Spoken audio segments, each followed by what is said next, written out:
can I recommend them? Sure. Yeah.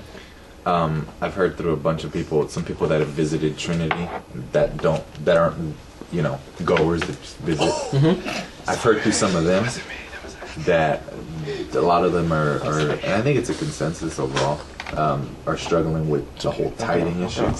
And I know that it's something, just a topic that I know you might want to go there one of these days, because a lot of them got it twisted. Yeah, that's another thing that this year I'm dedicating more time to is, okay, I'm preaching through Mark, which will take me several months in the year, but I have a couple of sermon series that I need to start developing. One of them is on our financial thing. Another one is on our spiritual life, spiritual disciplines, discipleship type stuff. What practices as Christians, what kind of practices should we be doing in life? How is it that our life is structured in such a way that we are being drawn, we're moving towards Christ and not being derailed? The biggest thing I saw was, like, I won't mention names or church, but this person goes to a certain church and he was like, I give and I'm faithful and I'm obedient and I give my 10%, and I was struggling because I didn't get he missed out on a promotion at his job, and the exact words he said was, if I had just been tithing regularly, I would have got that. I would have been blessed in that way. Yeah, that's and I was like, whoa, that's not even, you know what I'm saying? But he started using language. I started recognizing some of the language that crept in. He was like, I want to be blessed. I want to have abundance, and I want to have all these things. And I'm looking at him. I'm just listening at this point, and I was thinking, bro, you are blessed. You have a family, you have kids, you have health, you have a job, you have all these things, you have salvation. And I'm thinking to myself, like, what are you looking to that you don't have that you want at that point? What are you reaching for? You know what I'm saying? Yeah. And it all stemmed back to the tithing issue. And I thought, man, if this guy really believes that in his faith, how, like, twisted is his understanding on biblical giving, And that was something I was really concerned with. Well, you notice just in his comments, and that I've seen this consistently with people that have not been taught biblically on giving and on stewardship, is especially those that come out of the Word of Faith movement, where the language and the way things are presented is not covenantal, it's contractual. And there's a difference between when you're in a covenant with God than when you're dealing like as if you're in a contract with God.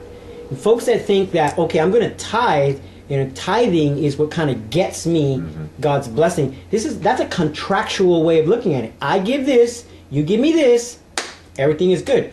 Look at how in a contractual arrangement, look at how the heart is completely disconnected. Like he was saying, well, I want to be blessed. If I would have tithed, if I would have, okay, I got all your I's, bro, but for example, take a look at the Lord's Prayer. There's no I in the Lord's Prayer. There's no me in the Lord's Prayer. What does that tell you, right? That somewhere along the line, the emphasis subtly shifted away from us, you're our God, provide for us and keep us from temptation, give us our daily bread, basic necessities, learning how to be, as Paul writes, with, godliness with contentment is great gain, right? People have forsaken the idea of being content. And now it's I want more. No, I want more. No, God wants you to have more. And I'm like, okay, well, wait a second. What's the Bible have to say about that? Exactly. And that's where that's where folks get really messed up, and they take the tithing thing, and it's like a contract, and now God is obligated. It feels like a lot of the prosperity doctrine people tend to use more of the Old Testament stuff to require the 10%, as opposed to the New Testament, 2 Corinthians, let each one give as his purpose in his heart. They don't Yeah. never read that one. Oh no! I mean, and that's and people can get into a whole debate about, well, is tithing really New Testament or is it really just Old Testament? And I don't debate that in that way. I frame it up as a covenantal thing. Tithing is a representative thing that we do as a worship to God, as our as a covenantal practice together. We tithe not because it's a law. We tithe because we are in covenant with God.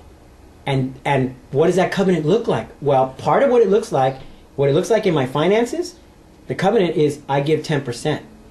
And that's the covenantal symbol that I am in covenant with God and how I practice the use of spending, saving, and with practicing the use of my money.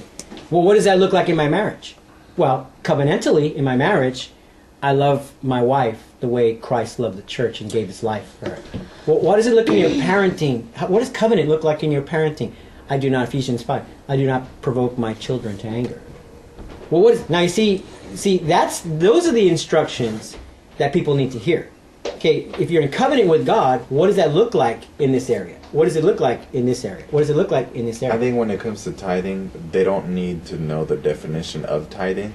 I think it goes deeper than that. I think they need to know the definition of worship, because tithing comes from worship. They got worship twisted. Yeah, and you'll notice a lot of this teaching on tithing is disconnected from worship. Yeah. You say that every week. You identify tithing as a part of worship also. Oh, absolutely. And one of the things that I repeat every Sunday is I want people to make that connection. I want them to see. That's why I get up there and I say, look, you're not obligated to give. You guys heard me do offering after offering on Sundays, and I tell them the same thing. You're not obligated to give.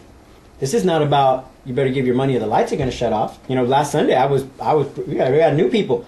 And I was really bold. I was like, hey, look, you're never going to hear me on a Sunday get up there and be like, okay, we need to give because, man, the lights are going to shut off or this is going to happen. Hey, look, God has taken care of us. God will take care of us. It's his people, his church. He's going to take care of us. The giving is not that. The giving, can we have, let's have 10 people. I feel right now 10 people are going to stand up and you're going to play, there's 10 people that are going to give $1,000. And remember, I've seen, now there are times where the people of God need to come together and give sacrificially because they're going to do something that they feel, or try to accomplish a goal as God-given, doing a building project. God has blessed the ministry. It's time to buy property. It's time to build. That's to me, that's it. If God is leading you in that, I think, people of God need to come together and say, okay, how do we do this? How do we sacrificially give to fulfill God's call in our life? I think that's great. But I've also seen how that gets manipulated. Right now, I feel that there's 10 people that give $1,000. And then if the 10 don't show, okay, well, there's 20 people that will give 500. Oh, okay, well, no, there's 40 people that give 250. By the time 6 offerings later, the person's still trying to work the crowd, and I'm kind of like, man, what, really? Is that how they, show me the biblical precedence for that. Show me in the Bible where offerings were taken like that. I don't see the Apostle Paul standing up. I feel right now that there's 10 people right here in Thessalonica that are going to pledge, 100 denarius. Oh, no. Wait. There's denarius. Dude, I mean, you know what I'm saying? There is absolutely no biblical precedence for that. It's a problem. I mean, I've been in church for a while, and it's bad when before you go to church, it's like, let me go ahead and leave my wallet here, and let me go ahead and leave whatever I get in my pocket, because I'm gonna give my 10%, and No I'm more good. than what I. You know what I'm saying? Because like you said, you want your salvation, give. You want more money, give. You want a wife, give. You want this, give. It's like what? And it twists your arm. Sometimes it becomes so manipulative that they make you feel bad if you don't give.